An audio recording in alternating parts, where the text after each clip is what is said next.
What it is. Ooh. What it is, Hope. What's up? Is that That's where I was going? Was that I it? was going. I was about to. I was like, wait a second. I don't use that word. But what it is, people, how we feeling? It is a Thursday night, not a Wednesday, but we are still back. Protect our queens. Two men who love women's basketball. I am Marcus. That is Martin Soaries, repping the Player Society. My God, how we feeling? Good call out there, man. Good call out. Good to be here live on a Thursday night to talk some women's basketball. What's up, Jeremy? Good to have you here as usual. Jeremy's a regular here on Protect Our Queens. Send the link to a friend, to your mom, to your cousin, especially if you know someone who's a UConn fan, because we're getting into the nitty gritty on UConn tonight. And if we think that they're unbeatable with a very special guest, one of our favorites. We don't play favorites here on Protect Our Queens. Everyone we bring through here, I'm always excited to talk basketball with, but we've got Cassie Chantel here on the show tonight. Looking forward to chopping it up with our good sis tonight. Yeah. Always a good time when we have Cassie on. Always that it is. Snowy week, man. You good up there? Yeah, man. Listen, I was shoveling. I was, fighting for my life almost. It was, but not too bad. Nothing we haven't seen before. Nothing too crazy. I was thinking before, Marcus. A little off subject here, but Marcus is our resident wrestling fan, WWE, for anyone who knows, who's a real faithful Protect Our Queens. They know Dwayne Marcus is a WWE fan. I'm retired. I'm from the Attitude Era, and I've since tapered off. Marcus is trying to get me back in. I am. But just a little WWE reference. Just earlier today, I don't know if we've ever flagged this before, but it's starting to hit me that, and maybe we need to step into this a little bit more. I think you'll appreciate this. I think it's officially safe to say we're the D-Generation X of women's basketball. Absolutely. And frankly, I feel like I need to find a mixer or producer who can rework our intro music and our assets and work in the DX team. Let's just step into the DX energy as much as possible, right? We've made some references here on the show before, but I was watching. I saw an old video pop up on YouTube, the old DX entrance, and I'm like, I see Triple H and HBK coming out to that music. I'm like, that's me and Dwayne Marcus. I'm just gonna embrace that. And HBK is your GOAT, right? WWE GOAT. See, listen, I pay attention. Look, man. Look. You want to? By the way, in that analogy, you would have to be Hunter, and I'd be HBK. I'm older, so I'd have to. Yeah, no, you're right. Have to be HBK. You're right. Yeah, that's a fact. HBK is also the better wrestler. You're better at basketball than I am, so it works. I'm fine with it. I'm fine. Look, it shakes out. Triple H runs the show now. He calls all the shots. Show. I run the show. It just works. It all just checks out. It all just checks out. But yeah, we do have Cassie Chantel on the show with us tonight, and every time we have Cassie on the show, it's always a great conversation. I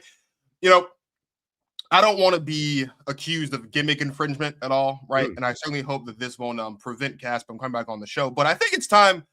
I think it's time, Martin Soaries, that we talk some hoops. Are you ready to talk some hoops? Let's talk hoops, dog. Let's talk hoops. Protect our queens. Do you practice this? Was this spur of the moment? They put the ether beat on this. I started paying attention to women's basketball in a way that I never had before. Now, crossover, she has all that in her bag. I just think that Paige is more well-rounded on both sides of the ball. It's all about her feel for the game, bro. All of these girls seem like a WA guy that got a turnaround fade in the paint. We don't need 7 games. We didn't need 6 games. We didn't need 5 games. 4.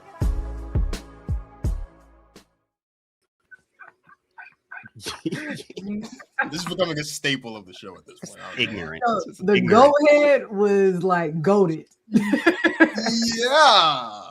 Marcus got real ignorant during that finals run, Cass. I got real ignorant. I did. How we feeling? It's good to have you back. It's been a minute. How we doing? Yo, I feel great. Honestly, y'all were talking about changing up the music. I love the deep hip hop vibe of the intro. I just wanted to throw my 2 cents in. That got me in my mode. I'm a deep hip hop fan, so that felt good. I feel good. I've been playing basketball today, coaching basketball today, and now I'm getting ready to talk about some basketball today. And I love that you said let's talk hoops. Keep it up. Keep it up. Come on, you already know we Hoops Tribe on here, Cass. We don't play around and protect our queens. We are Hoops Tribe. We already know the vibes here. Hey, I appreciate it. I'm happy to be back. We're glad to have you back. And speaking of people who don't play games, we have fallen victim several times over the course of the collegiate season, Martin Soaries, to the UConn faithful who don't play no games. They don't play no games at all. I most recently have been the victim, the target of the UConn tribe. Every time I say that I don't think AZ Fudd should be drafted number 1 overall by the Dallas Wings. That is not an indictment on AZ Fudd at all. I just think the Dallas Wings need a big. But we are not here to talk about AZ Fudd, kind of. We're not here to talk about our fam. We're not here to talk about the Dallas Wings or the WNBA draft. We are here because Cassie Chantel had, in the words of Stephen A. Smith, the audacity, the unmitigated gall to get on the internet and say that UConn is not unbeatable. You don't believe me? I'm going to play the clip for you. With sound. Championship, and people are ready to just hand UConn the national championship, and I'm just saying, slow your roll, partner. It's still a lot of room for error. Now, while I do think that UConn can go undefeated the rest of the regular season, I don't think they're unbeatable in March. I believe UConn can be beaten, and the team best positioned to do it is South Carolina. Now, I love when we're showing love to South Carolina. I love the little South Carolina love. I love this picture of Dawn Staley. But come on, man, you know what it is and what it ain't. But UConn, the only unbeaten team in the country left at this current moment. We were playing the show earlier. We were taking a look at kind of some things, and I pointed out to Martin that UConn's only other ranked matchup the rest of the way is to Tennessee, who is currently ranked 15th. They play them next Sunday on the 8th. If I'm not mistaken. So, there's been a lot of questions, honestly, about like the Big East component of all this for UConn, which may or may not come up. But Cass, I want to give you the floor first because this is kind of your take. You're the reason why we're talking about UConn in the first place. Why is it that you don't think UConn is unbeatable this season? Well, I just want to start off by saying that UConn is a great team. We all know this. They hustle. They're just savvy, smart players that are fundamentally sound. They do everything right, and it's really few moments throughout the game that they have errors. But when I was watching them play Notre Dame, I went back and watched them play Michigan. I just think that there are a few holes that teams can capitalize on. And what I really appreciated from Michigan was them switching to that jump defense where they played a little bit of 2-3 match. That really impacted UConn. Granted, that was at the beginning of the season. They probably have worked some things out, but the thing about their schedule in the Big East is not that tough. So how often have they really been able to work through some of those issues that they dealt with that Michigan game? Because they were beating Michigan. I don't remember the exact deficit, but it was double digits. It might have been in the 20s at one point where they were beating Michigan, and they allowed Michigan to come back at 2 different points during that game.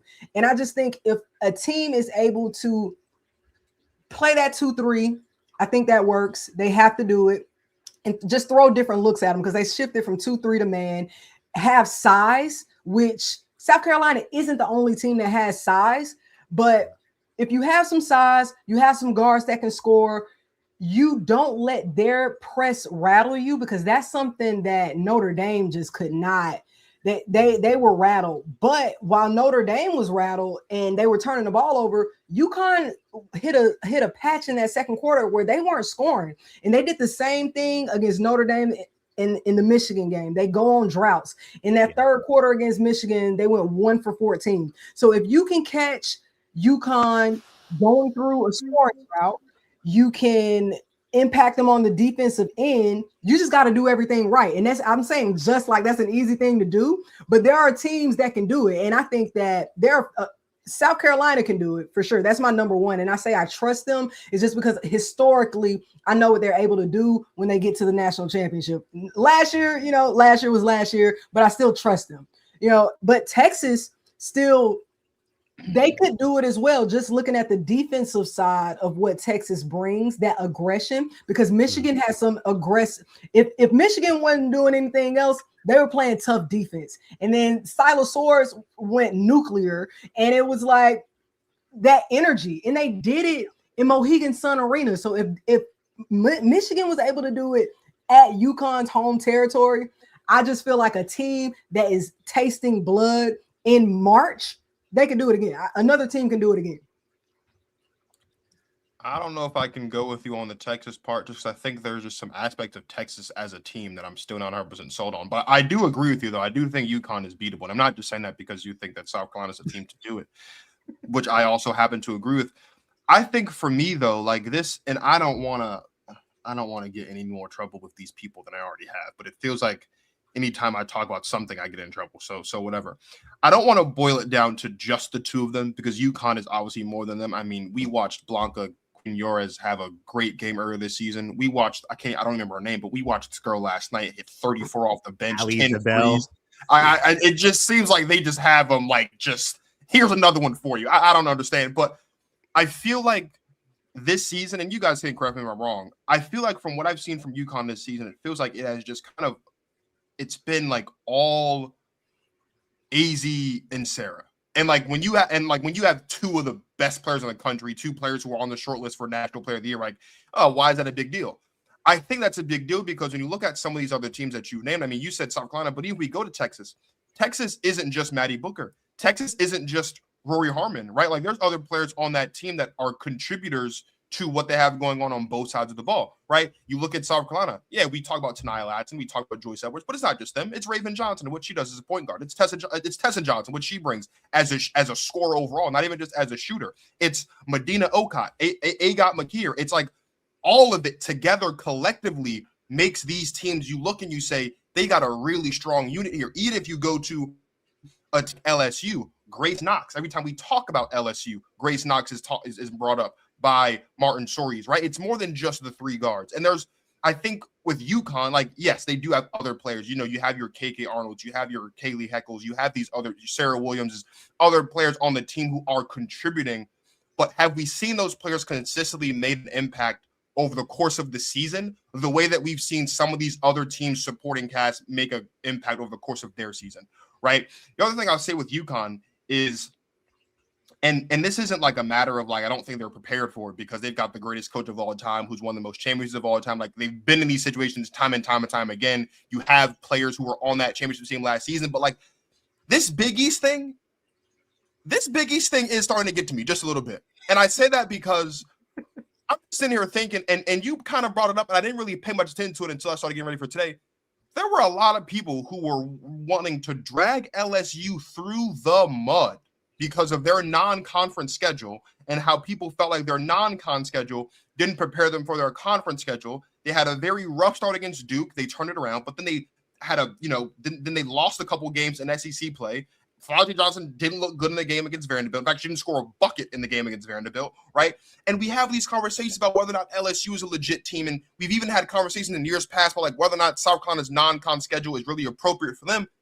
Man, non-con or con, UConn is spotted. It seems like, 12, 13, 14, however many games it is a year just off the strength of being in the Big East. Now, I'm not saying UConn needs to leave the Big East and go elsewhere, right? Because I don't know if anyone was going to watch Big East basketball without UConn being present. But I'm just thinking about like the double standard that exists there. If we're going to talk about LSU not being a legitimate team because of their non-conference schedule, again, I know UConn is different because they're the national champion and because they have the coaching and the infrastructure there to support it.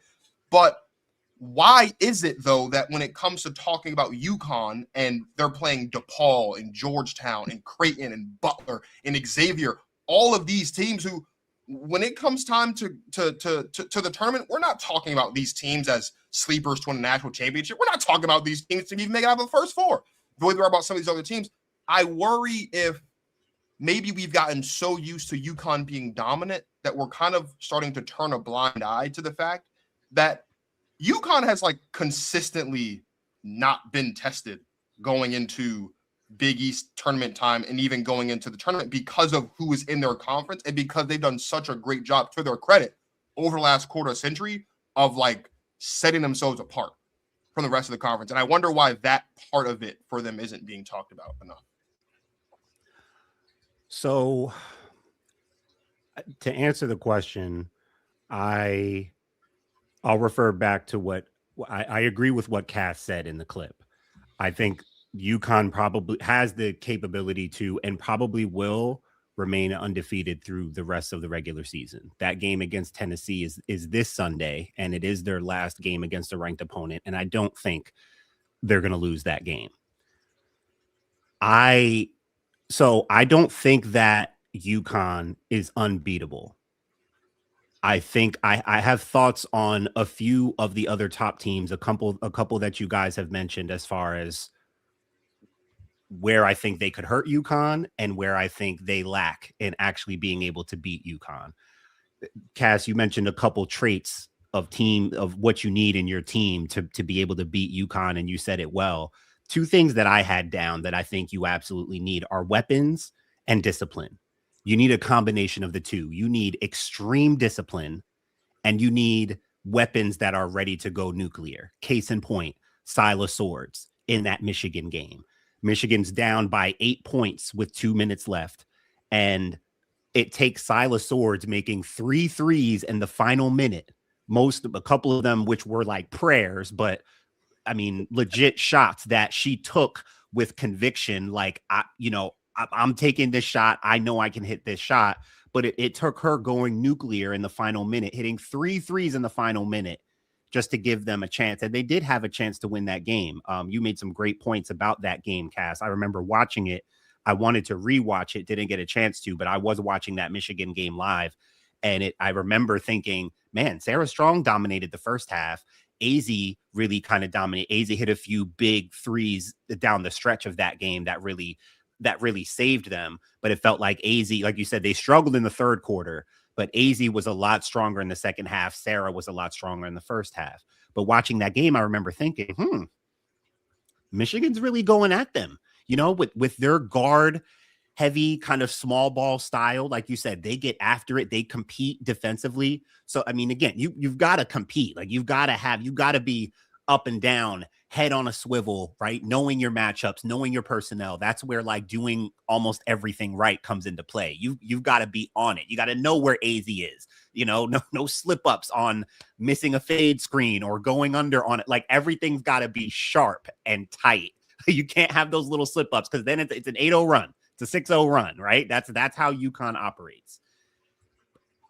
I don't know if we have a team right now, guys, that has enough of both, of the weapons and the discipline. I do think that South Carolina comes closest, because I do love their weapons. Discipline-wise, I feel like they're still putting things together. Like Medina, Marcus, I've been so high on Medina Okot since the beginning of the season. I love her skill set. I love her ability. She's the kind of versatile big that I feel like South Carolina hasn't had. I've also told you that I don't watch South Carolina. Think they feel more guard oriented. Even South Carolina looks like they're going a little more small ball. They put Makir in the starting lineup against Vanderbilt. Dawn made that switch and took Medina out of the starting lineup. So I think she's prepared, especially with the player like Makir, who I've also been high on from the start of the season, Cass. And I told Marcus, like, she could be a big story, even as a freshman for this team, with her length and athleticism and her ability. And I think Makir, it showed in how they were playing in that Vanderbilt game, how just by putting her in the starting lineup, their look kind of changes.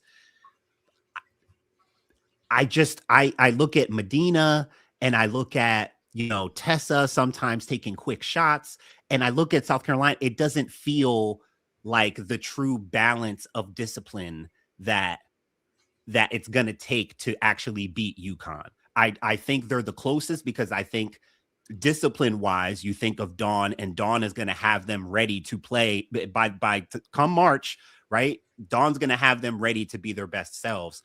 I just wonder, Medina, like I was talking about Medina, I love her, but Medina's the type where she'll hit a trail 3-1 possession, and then next possession, she'll throw an outlet pass and throw it over your head and it goes out of bounds. Like she just still seems a bit unpolished to be able to handle the polish and the discipline and what it's going to take to actually counter what UConn is coming with, particularly with that matchup with Sarah Strong. So I think Texas can be an interesting option because they have the length. They can muck the game up. They can make it little low scoring. Athletically, I think Texas can have that advantage over UConn, right? LSU, my ultimate wild card. Like, I wouldn't pick them. I think they have the weapons, but I think they lack on the discipline.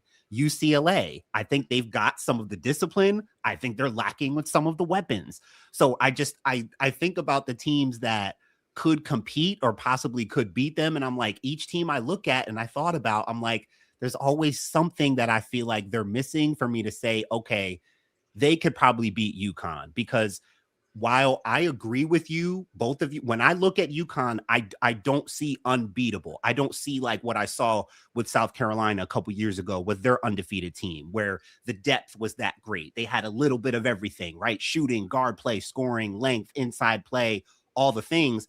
UConn has some pretty interesting depth.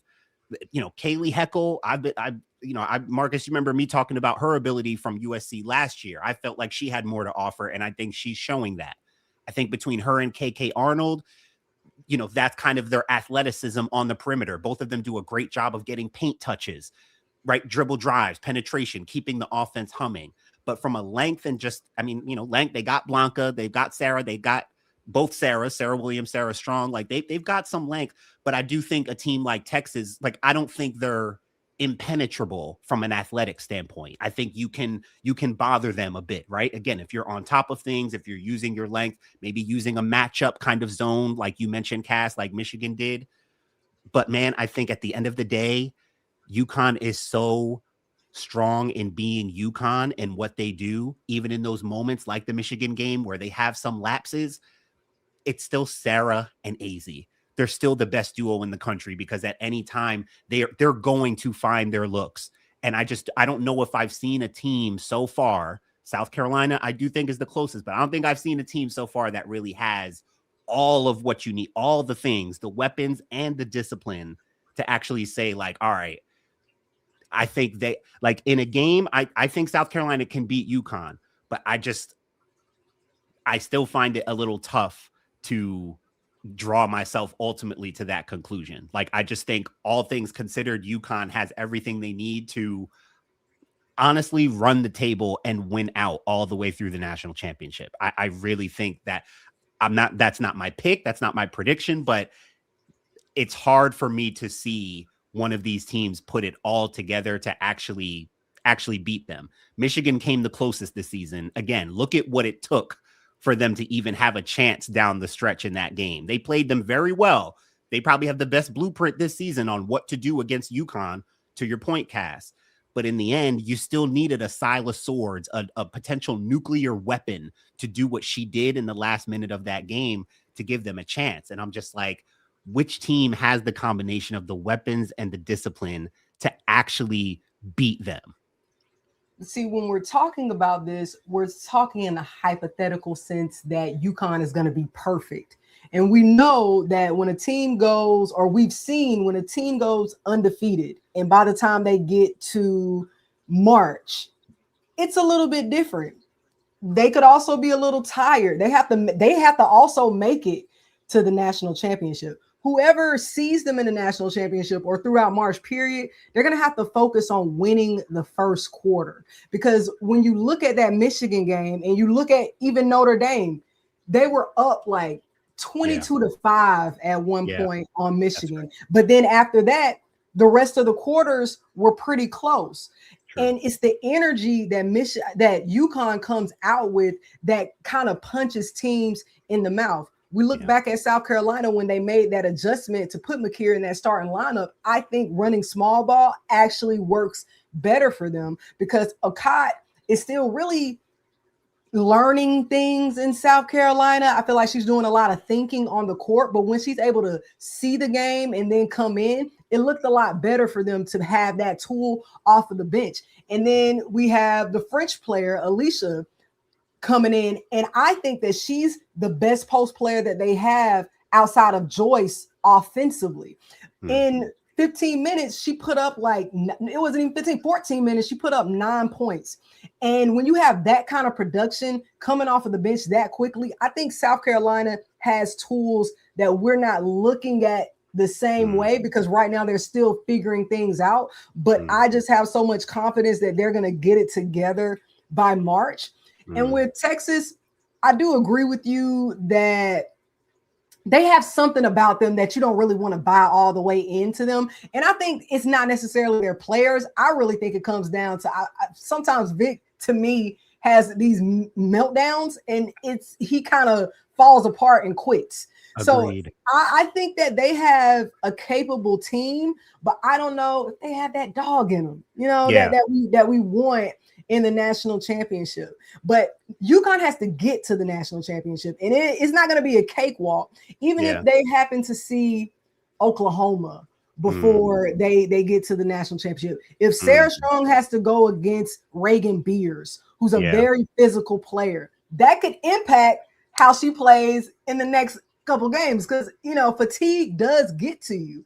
And I just, and that's an example of a matchup, Cass. I'm glad you mentioned Oklahoma, who just beat South Carolina in an overtime game, put 92 points on them. Obviously, a lot of their potential rides on their freshman Aaliyah Chavez, and she's the kind of weapon, the kind of flame throwing, right? Like, no shot is a bad shot to her. She has no shot conscience. She is not afraid. That's the kind of player that I always watch for, especially in the tournament, those flamethrowers, because you never know what they might do. If they get comfortable, if they see the ball go in, right? That's what turns Oklahoma into a really dangerous team, when Chavez is confident and flamethrowing, and South Carolina just learned that. So I agree with you. Certain matchups against certain players with those kinds of weapons, right? If you can pair the weaponry with discipline, I think Oklahoma is a potentially scary team, because they have a couple veteran players, savvy players, Sahara Williams, Reagan Beers, as you mentioned, Peyton Verhulst. I really like Oklahoma's starting five. But that's a good example of a team that could go at UConn. I love what you mentioned about the first quarter. I was going back and looking at some numbers and scores and stuff from UConn's games. That first quarter certainly is a lot of times the threshold. It's like they get out to these big leads. They punch you in the mouth. The first game of the season, I was going back and looking at the game against Louisville, the first game. They got off to an 18-4 start, right? This is the first game of the season, and Louisville's a good team. We've seen them. They've got good wins this year. They're a good team. 18-4 to start that first game of the season. And they've been running away with that ever since. So you make a great point about the energy, the discipline. Obviously, you got to make shots and stuff, but like how you come out to start against UConn. It's one of those things where, they're the most dominant team right now. They're probably going to be undefeated going into the tournament. It's your self-confidence and belief and your energy that you put forth to be how much, you watch these games, especially in a tournament, and you watch a team and you can tell in the first few minutes if they think they can beat this team, right? A 16 versus 1, or even a 12 versus a 5 seed, or whatever, however lopsided it may be, even if it's another top team against UConn. It's like, the first thing you're watching for is, does it look like this team believes they can actually beat UConn? And a lot of times you can tell that in the first few minutes. Let's take a quick break and then come back to kind of dive a little bit more into the South Carolina part of all of this. You have said several times that it's likely that UConn and South Carolina are on a crash course with each other again. I am inclined to agree with you. I don't think the result is going to be any different. And I don't just mean that UConn's going to win again. I think UConn is going to blow the doors off South Carolina again. Bro, come on, bro. Bro, I really do. You're just dropping your team. Like, you're vouching for your team when there are concerns. And then when I like your team, you're like, oh, we're going to get blown out. No. The one thing I have always prided myself on is being a realist.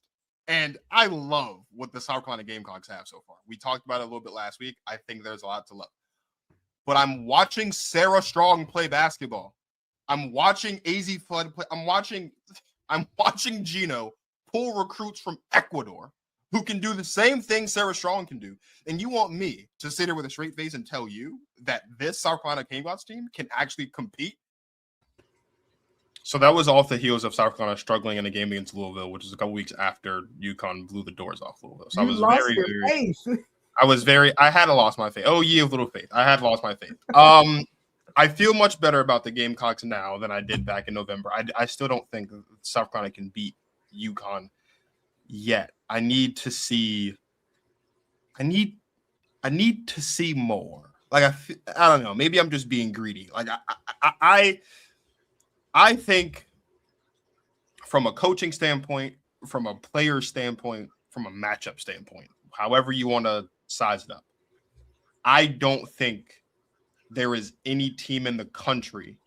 Like, you want to talk weapons, you want to talk discipline, you want to talk experience, you want to talk just like the ability to play the game at a high level on that kind of stage. I don't think there is any team, whatever factor you want to check out, that can handle the intensity of playing UConn like South Carolina. Like, I hear you on the Texas point.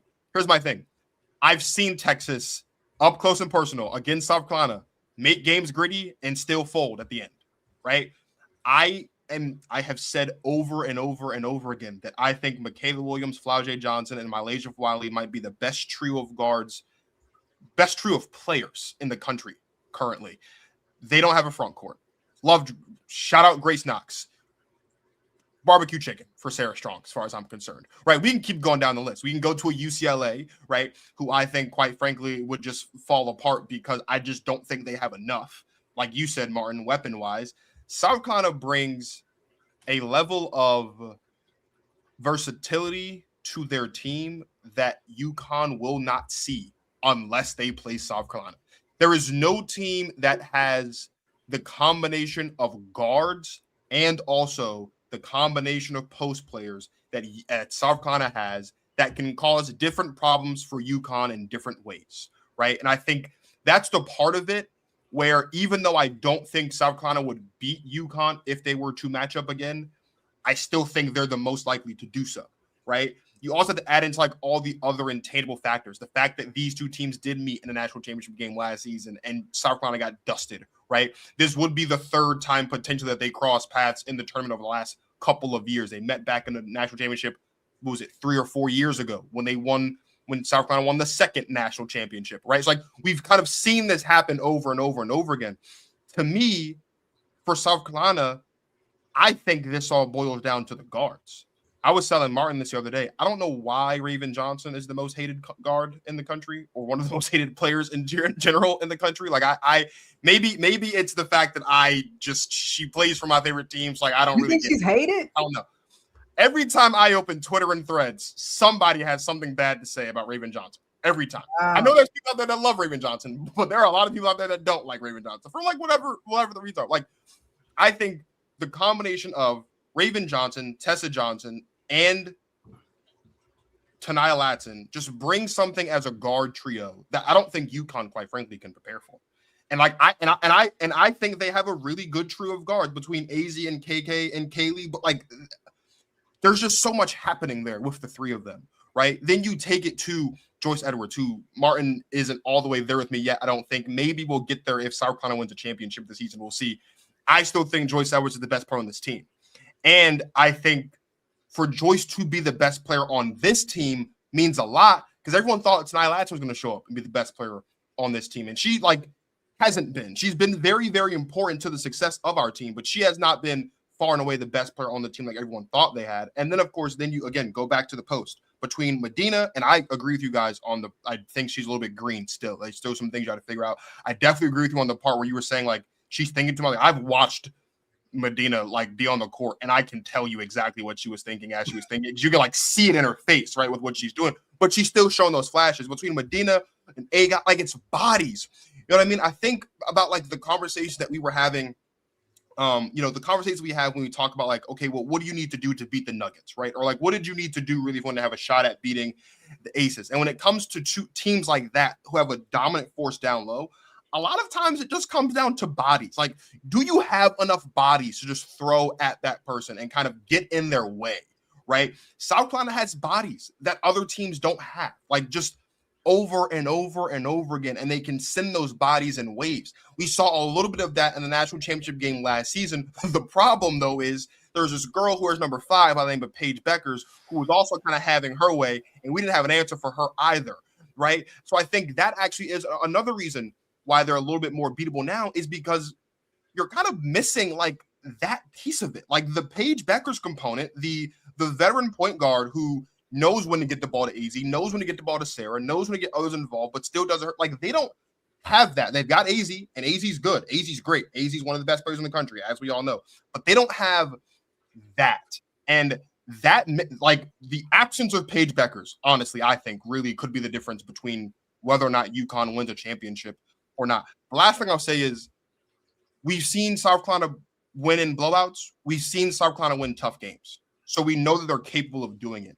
And to the point about Michigan, I think that first quarter is important. But for South Carolina, the third quarter is important. There have been so many games this season. We've seen South Carolina go into half either close or up, but they come out in the third quarter and something just switches, right? And that is usually the case. You want to win. You want to win what you want to win that middle 10, 5 minutes going into half, 5 minutes coming out. You want to win that. But South Carolina's done a really good job this season of winning the third quarter.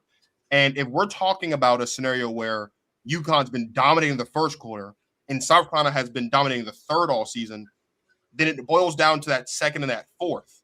And that is when the fun happens for me. Like, that's when we get to see Gino and Dawn really get in their bag and really play the chess game that we know they're really, really good at. UConn is my pick to win the national championship this season because I think they're just that good. I'm not going to sit here and lie to you. But I do want to see a little bit more from South Carolina over this next month and a half-ish before the tournament to see if they can really do it. Because I'm with you, Martin. Like, I think they're the closest, but I still think everything would need to go right for South Carolina, and they would probably need one of those just really bad 4 to 5 minute stretches from UConn to really, really have a chance, even though I do think they're the best equipped to do it. But UConn gives teams that 4 to 5 minutes. It looks like every single game. They have those stretches every single game. Another thing I'll say, because I'm still not ready to give UConn, this is feeling similar to the WNBA when Minnesota was looking like that team for the majority of the season until about after All-Star, and then they got a little shaky, but they still were looking like the team that's going back to the finals. And they weren't perfect. They had lost a couple of games, but everybody just was ready to give it to them. They were ready to give Fee the MVP, but I was still with the Aces. I did go through that period of where I'm like, the Aces are going through a rebuild. They're feeling shaky.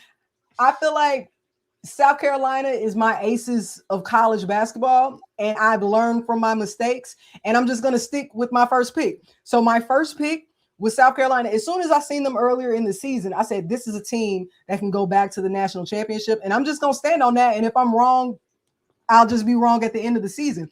Another thing that teams are going to have to do is they can't help off as much as Michigan did. The mistakes that Michigan made defensively is that second help person that's like on the other side of the court. UConn wants to skip that pass. Sarah Strong is so good at skipping that pass.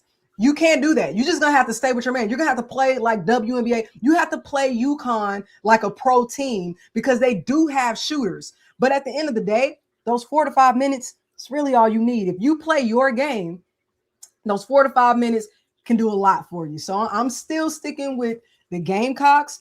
I feel like there's margin. There's a margin for error. And a team just got to take it. And South Carolina is a team that can take it. Too many weapons. If we look at the stats, South Carolina is really about 14 points better than UConn. When we look at the spread of what the players average, UConn, they have a few players, but really South Carolina has almost 5 players averaging double figures. Like you said, it's Sarah Strong and AZ Fudd. Those are the main players that are scoring. They have that's why I say, like, I don't think I see an unbeatable product. Who would you say, Cass, is like the most important player for South Carolina in this season in a matchup against UConn? Honestly, they all have to be on their game because the matchups are very important. That was the issue in the Oklahoma game where I felt like we got outcoached because those adjustments happened way too late with switching off some of the guard matchups. So I think Raven is going to be very important because somebody has to play AZ Fudd and not leave her, because AZ Fudd scored 18 points in the first half of that Michigan game just because defense was lost and help was helping way too much in the paint. So Raven is the most important person for her defense and her ability to see the floor. She has to run the court. But then you also have Joyce Edwards, who's probably going to have to play Sarah Strong for most of the game, because an issue, Joyce didn't get switched on to Reagan Beers until late in the game, and she was the best defensive matchup against Reagan. And she had to front face her most of the game. And you might have to front face Sarah because they do like to lob. And then she can also play on the perimeter. And Joyce is just as agile. And she has the height. She's an inch taller than Sarah. So Joyce and Raven are going to have to be key. But the X factors, and it's going to have to be multiple. Tanaya Latson has still not hit her peak with this South Carolina team yet, because she's still trying to figure out how to play with so many weapons. But I think that she is finding her groove in that rebound game. After that poor performance against Oklahoma, she came right out and did what she's able to do. And her defense, even though she said she came to South Carolina to work on her defense is still very strong, and someone who could be a good matchup for KK Arnold. So I think that South Carolina has the guards covered. I don't think that's an issue. It's about slowing down Sarah Strong in her passing, which would be just stay with your man. Right. And I mean, if Sarah Strong got to be the one to beat me, Sarah Strong got to be the one to beat me. We still got to cover up AZ. And I think that Raven can do a good job with not necessarily like stopping AZ, but not letting her have like 18 points and a half. Yeah. I mean, that's well said. You've got to key in on Sarah and AZ. Or at least one of them, right? Like you've got to, one of your goals should be to neutralize at least one of them. I wonder, guys, if the scariest thing that could happen, and because I think you make a great point, Cass. I mean, I think about a team that could put pressure on UConn and put pressure on Sarah Strong to be a little more of a volume scorer and to really make her beat you and not let the machine beat you, where everyone's kind of involved. Like, what can that look like? And I think that kind of approach could work. However, it could also be the scariest thing we've ever seen, as far as the scariest version of Sarah Strong we've ever seen. I still think she has another gear to show us. Like she competes, like she goes hard. Don't get me wrong. Like I think Sarah's so interesting with her balance of like how humble and sweet and nice she is. You know, she got her 1,000 points in the game the other day. Gino gives her the ball, and she, you know, before the game, they take a picture. She just starts walking off, and he's like, "Do you want the ball? Like, take the ball." Like Sarah's like, "All right, I'm going back to the huddle." Like she is just so like nonchalant and doesn't care about the spotlight and doesn't, right? But it doesn't affect how hard she goes and how hard she competes. She doesn't play nonchalant. She doesn't play, you know, soft or humble or any of those things. She goes at you. But I also think that she takes pride in not forcing things, not doing too much, right? She's not like super, you know, she doesn't force. She's not demonstrative about it. She goes about her business. She plays within the flow of the game. If we get a version of Sarah Strong that is willing to play outside of the flow of the game, and we see that, oh, she's ready to go for like 32-12 in the Elite Eight and to get her team to a national championship, that could end up being an even scarier version of UConn and Sarah Strong. That is true. I would rather Sarah Strong be the one to beat me off the strength of 32-15. Mm-hmm. And I look up and like the onslaught and like and every and that's what I'm saying about like the bodies, right? Like going back to my point about the bodies in the post, that is, I think, something that in a game between South Carolina and UConn, I actually think it might be more likely that AZ's the reason why they would win that game than Sarah. Because I agree with you that I cast that Raven Johnson can keep up with AZ Fudd. I think not only could Raven Johnson keep up with AZ Fudd, I think Raven Johnson could do a pretty good job, at least better than she did last year, of taking AZ out of the game. Like we saw what she did to Caitlin Clark the year after Caitlin Clark and Bears were on the Final Four. Like we saw how that went out, like how that went for her. I think she could do similar things. Now, AZ Fudd is a better defender and also just stronger than Caitlin. So there are other aspects of AZ's game there are other things that's going to come with that for Raven beyond just playing tough perimeter defense. Like you're gonna have to guard AZ on all facets of the floor. I do acknowledge that. But if you're telling me that we wake up the day after the national championship and UConn's the national champion and AZ has a bad game and Kaylee Heckle has a bad game and Sarah Williams doesn't make an impact and none of the other bench players, the Blancas, like none of those players come out of nowhere and just shock the world. And you're telling me that UConn won the national championship because Sarah Strong went for 30 and 15 in the national championship game? I don't think there's a South Carolina fan on the planet, and I don't think there's a staff member on the staff or a player in the locker room that would be upset with that outcome, aside from the fact, obviously, that they didn't win the game, right? Like that, because if that's what it takes, if that's what it takes, South Carolina plays their best game offensively and they play their best game defensively, and we just say, you know what, we're going to live with whatever Sarah Strong can do to us, but everyone else we're taking out of it. I think you look at that and you say, Sarah Strong's just that good. And we all know that she's just as good, right? We see them doing the rankings and like the dwindling down the National Player of the Year rankings. It doesn't matter. Her name's already on the trophy. It would take a catastrophe for her to not win the award at this point. And so but I think but again, going back to the bodies, even if you're telling me that Medina and Agot and Alicia, if you're telling me they do nothing offensively, but you tell me that they as a collective do what they need to do on defense to stop Sarah Strong, slow down and mitigate what Sarah Strong brings to you, yeah, I think you look at that and you say South Carolina probably wins that game because now you're forcing AZ Fudd to be a type of player or get to a level that AZ Fudd hasn't had to get to really over the course of her career. Like we've seen AZ go nuclear, but she's gone nuclear alongside Sarah having a pretty good game and or Paige having a good game. Right. Or when Aaliyah Edwards was still there, Aaliyah Edwards having a good game. Right. Have we really seen, and I'm not saying this to be funny, I'm like legit asking, have we really seen AZ Fudd by herself just play great and just will her team to a win since she's been at UConn?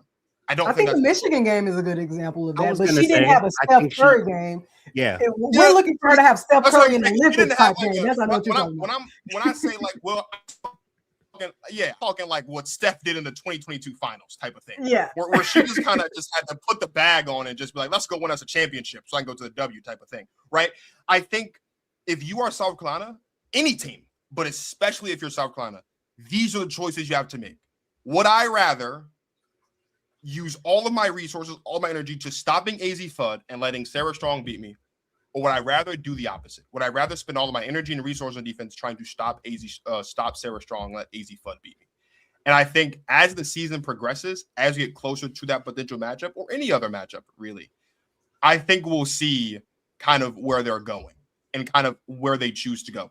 As a fan, I would rather them make Sarah Strong beat us because she's only a sophomore. And yeah, she's really good, but she hasn't been in a lot of these situations before. And again, Sarah Strong drops 35 and 15 on my noggin. Then maybe Martin's right. Maybe this is Sarah Strong's world, and we're just living in it. And we're about to be living in the Sarah Strong dynasty. I think I'd push back on that a little bit, like to your point about we haven't really seen AZ like really kind of fully individually take over a game. I think I might pressure her into trying to be. I think I'd put more pressure on her to perform. And I might be saying that because I think it's less likely, Cass, that you can just take because of the amount of things that the amount of ways that Sarah can impact the game and get herself going. I think it's just more of a challenge to neutralize her or slow her down than like an AZ. Not to say it's not challenging to neutralize or slow down AZ, but I feel like, Sarah in the shooting game, in the rebounding game, playing inside and out, right? Like she has a lot of different ways to show. Now, I think it's tough to make Sarah look and feel uncomfortable. And I don't think we've seen it maybe, that often at all. But I do think it's possible if you have, the right individual matchup, the right size, the right IQ, the right length and mobility, quickness. We mentioned Joyce as like a potential matchup for her in a UConn South Carolina game. I think Joyce gives up a little bit of size physically where Sarah could look to take advantage inside against her. But I think Joyce athletically and IQ wise can hang with Sarah a little bit. I think I wonder if it's probably best if you're trying to make AZ. Now, again, like you don't want to just be letting AZ get looks and get off, but you want to be forcing her into tough looks and forcing her into, volume shooting, like make her take more shots, make her keep running off screen. As long as you're there, right? Be with her as much as you can, but maybe turn her into more of a volume player. And, because I think South Carolina, I do think they have more of the advantage with their guards and on the perimeter against UConn. I do. Going back to that point you made, Marcus, about, no Page this season. I think we addressed that when we talked about UConn earlier this season. And I think what I said before, and I'll say again, is I do think UConn is set up to make up for, because we talked who is that third person going to be, right? Like it's no Page, and there's no definitive third.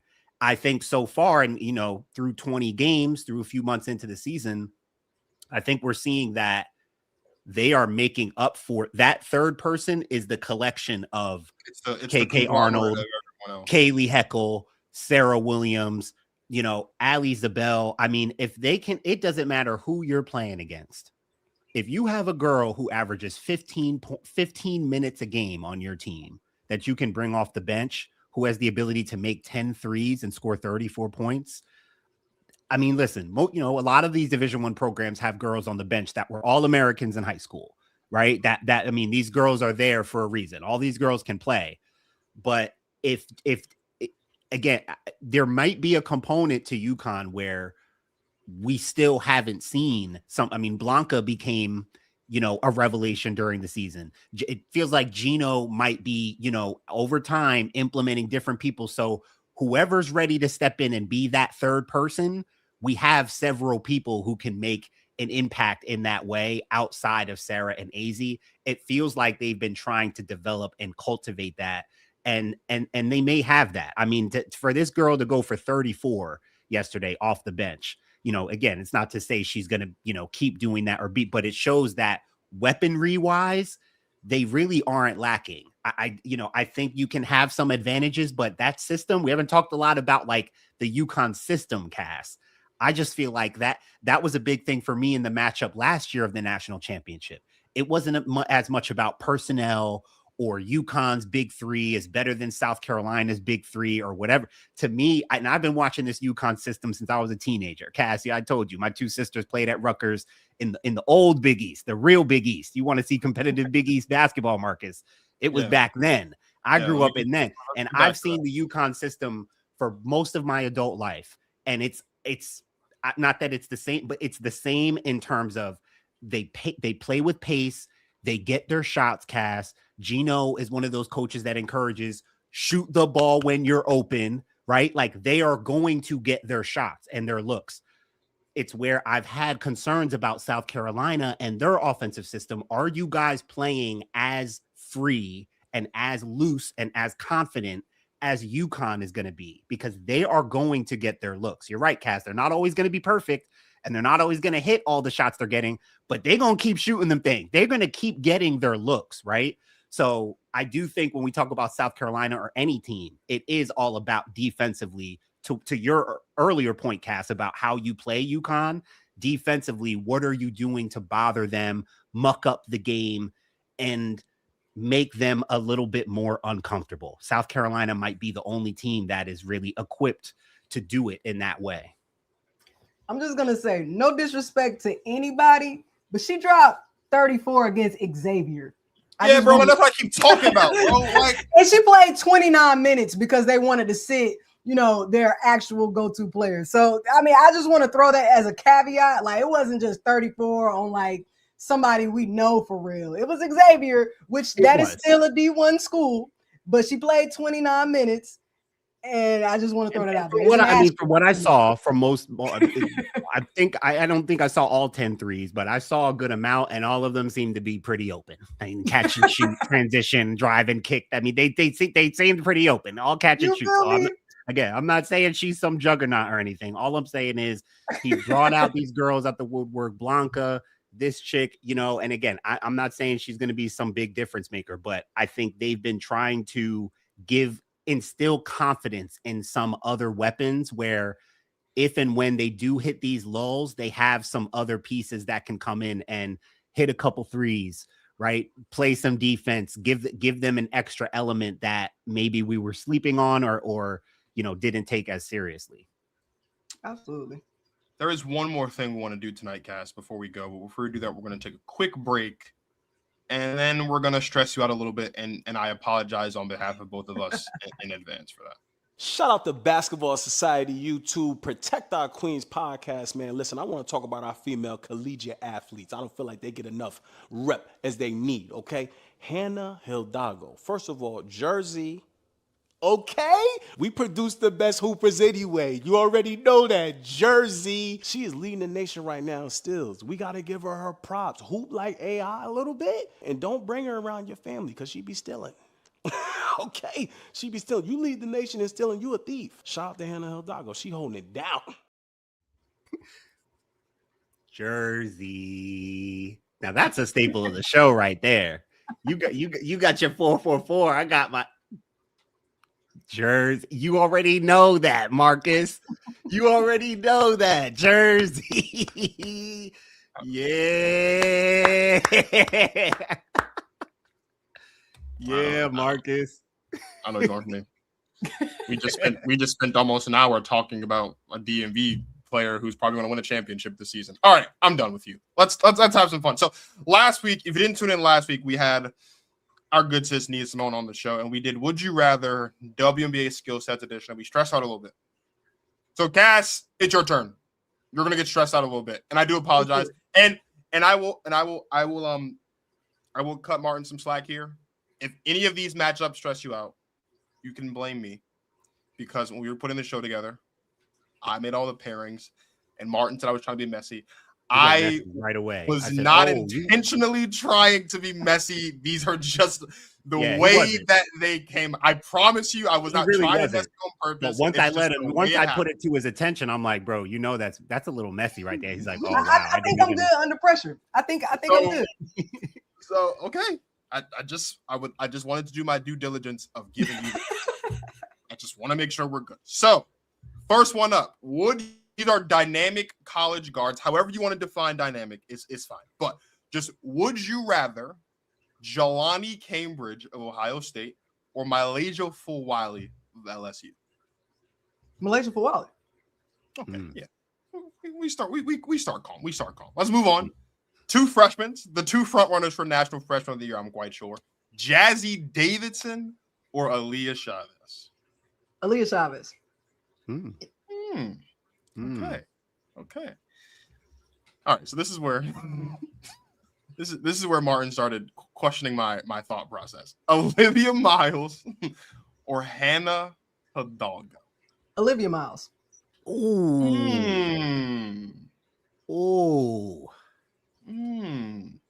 That hurts. That's a tough one. You hurt my heart. You hurt my heart. I mean, these are both my girls now, but yeah. Wow. Okay, Liv. Okay. Can't go wrong with some of these, right? I mean, there's no answer. There's no wrong answer, right? No. We're just having fun. We're just having fun. Next one. Michaela Blakes or Flau'jae Johnson? Ooh, I'm curious about this one. This is messy. This one was really messy. I think this is the messiest one. Me too. And this is going to be controversial, but I'm going to say Michaela Blakes. Wow. Okay. Yeah. It's not even a wow. I'm just like, man, Michaela, Jersey. Another one. Yeah, Marcus. But that says a lot about Michaela, just where she's come. Like that's really cool, man. She's big time. Michaela Williams or Liv McGill? Michaela Williams.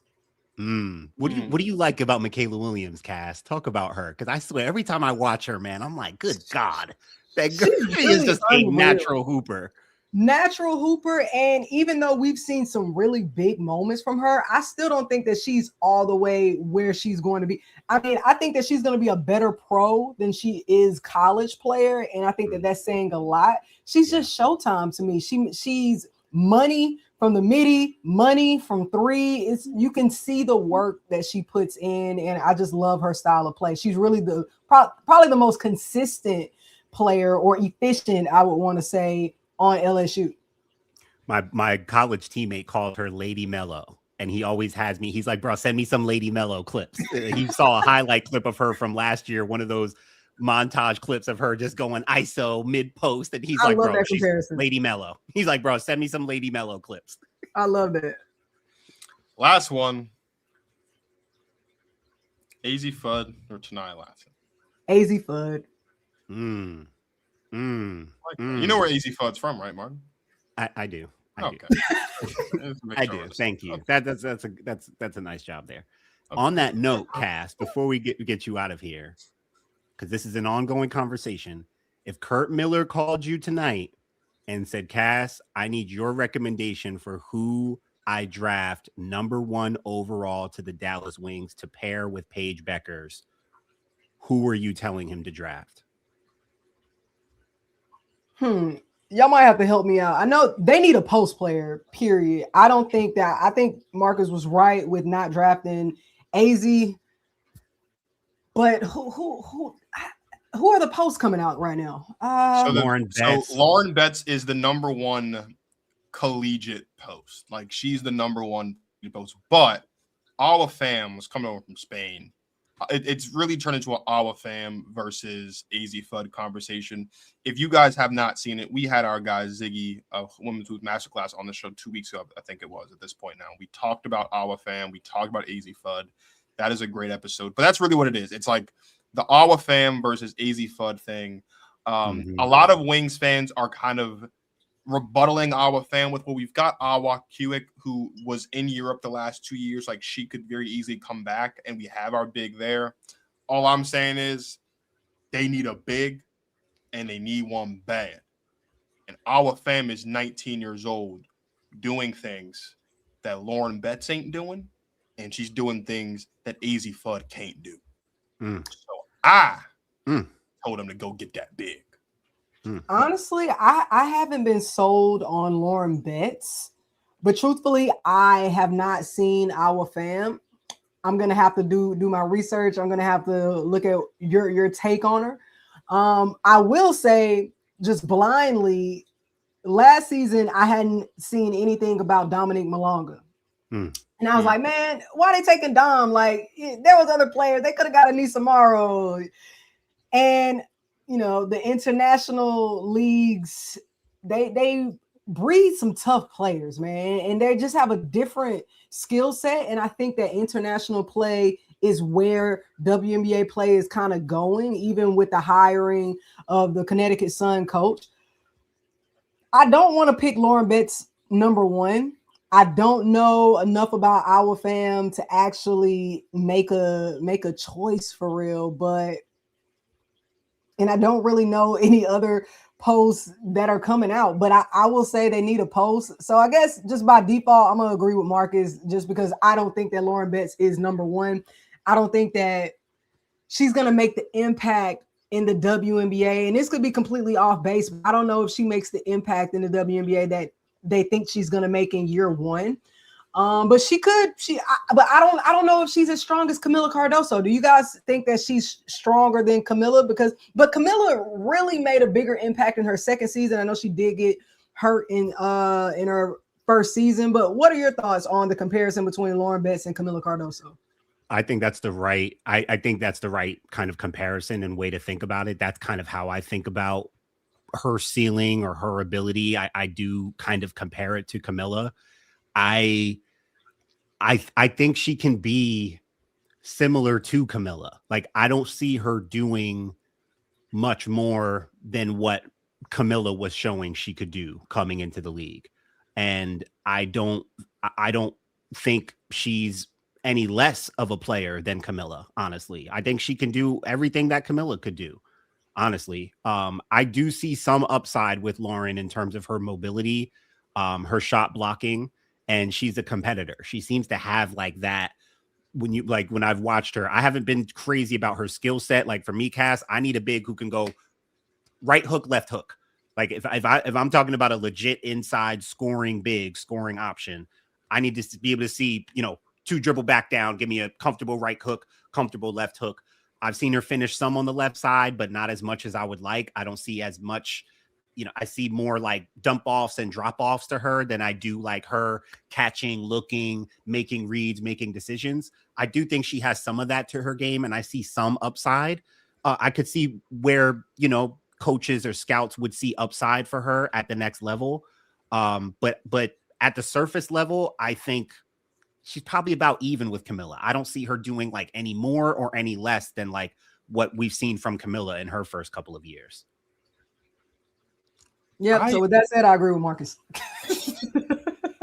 and yeah, Cass, I've been leaning more towards the AZ thing. Like one of the last times we talked about it, I just said like the more I think I've been warming up to the idea of like not just Paige and AZ and all the like that's just basketball wise. Like, and all the other stuff, I made the argument. The other stuff matters too, in terms of marketability and all that. But like basketball wise, I think it makes sense too. I look at all the guards that Dallas already has. Isaiah James, and then they already tried to do the couple thing with Melissa Thomas. Hey, Cass. It might be too much. It might be too much. Melissa Smith. I'm sorry, I said I'm mixing Melissa Thomas and Melissa Smith. Yeah. Martin is just trying to get you and everyone else here to forget that there is an engaged couple in the WNBA that got gamed by A'ja Wilson, and he thinks the way to forget that is to bring another couple into the WNBA. You are not going to erase what A'ja Wilson did, Martin, just by bringing Paisley and putting them on the same team together. It's not going to happen, bro. We're not going to forget it, and I won't let you forget it. There are a lot of things A'ja Wilson has done in this career. No one's ever going to do what A'ja Wilson did last season. So I'm not here for all the Paisley propaganda. You want to have a happy love story? I love that for you, okay? I've said once before, I'm all for black love, but nah. You can sit How here did this turn into it? Nah, bro. You're the one who brought up black love with the half of the couple who half is not black. No. I ain't talking about no couples. Nah, you know what I'm saying? Cass. Martin keeps basketball here, man. Nah, Cass. I got somebody here who want to listen to me now. Martin keep want to talk about Paige and AZ together because he just want to see more couples on the same team. So we're not doing that. We're not doing that. We're not doing that. We're not doing that. We're not doing that, bro. I'm not letting you get that off. I'll get this off. I like Dallas's guards, and you haven't done a good enough job of. You haven't named one Dallas guard to talk about. Cassie did her job. Isaiah James, Quinterly.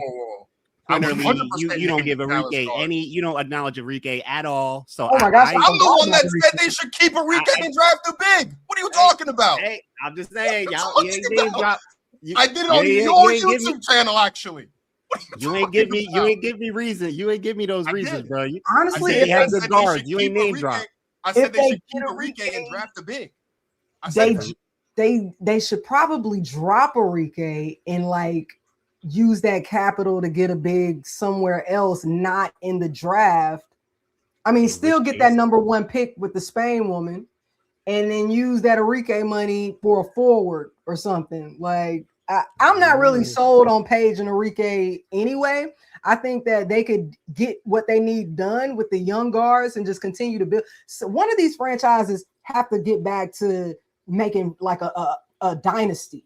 Like we're not doing that enough. People are bouncing around too much in the WNBA. One of these teams has to build. And I think that Dallas has enough youth that they should be that team that wants to do that. So just start fresh. I think Enrique, start over somewhere else. Okay, I've said if they drop Enrique, they should go with AZ because I don't think they have another guard on that roster that would mesh. You don't like Quinterly? I like Quinterly. I don't think she's AZ Fudd, and I don't think she would play as well with Paige as AZ Fudd. Well, that's my only thing. You don't have to worry about a team building and turning into a dynasty because we're already living in the Aces dynasty. That part, yeah, that too, yeah. Yes. I just they gotta be somebody else though. We gotta make it interesting. No. We're good. We're good right here where we. Yeah, and that's your problem. That's why you can't look at these other teams because all you want to see is Aces and South Carolina dominance, and you can't look objectively at what's good for these teams. You're talking about couples and stuff. I don't care about none of that. Isn't that what being a fan is all about? Isn't that what being a fan is all about? Want to see your team be great? That's what it's all about, right? Want to see your team be great. What this podcast is about, I'll tell you that. Why ain't it? We are sharing. This ain't called Protect Our Aces. All I'm saying is, in a deck of cards, which one's the best in a deck of cards? The queen or the ace? Which one is it? Your analogy, your references are just. Which one is it? If you had a queen, Martin, I had. Are you? Me or you? Are you suggesting your